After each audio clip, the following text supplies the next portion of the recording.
আমরা সবাই প্রক্রিয়া চিহ্ন জানি হচ্ছে চারটা, অর্থাৎ প্রক্রিয়া চিহ্ন আমরা সাধারণত যোগ, বিয়োগ, গুণ, ভাগ ইত্যাদি ব্যবহার করে থাকি। আচ্ছা, যোগ, এখানে একটা দাগ আছে, আর একটা দাগ সংযুক্ত হলো। যোগ মানে হচ্ছে কি সংযুক্ত, তাহলে সংযুক্তর প্রতীক অর্থে আমরা যোগ ব্যবহার করে থাকি। আবার হচ্ছে কি বিয়োগ, একটা দাগ, আমরা কোনো লাইন যখন কেটে দেই তখন একটা দাগ দিয়ে কিন্তু শেষ করে দেই। সেম বিয়োগ মানে হচ্ছে বাদ বা হচ্ছে কেটে দেওয়া, মানে এক দাগে কেটে দেওয়া।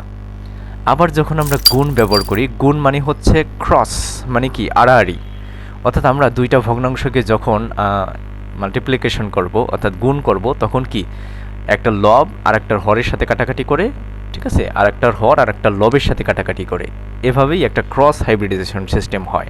এবার আসি হচ্ছে ভাগ। আমরা ভাগের চিহ্নটার উপরে একটা পুটুলি দেখি, নিচের একটা পুটুলি দেখি। আমরা কখনো উপরের পুটুলি এবং নিচের পুটুলির মানেটা জানি?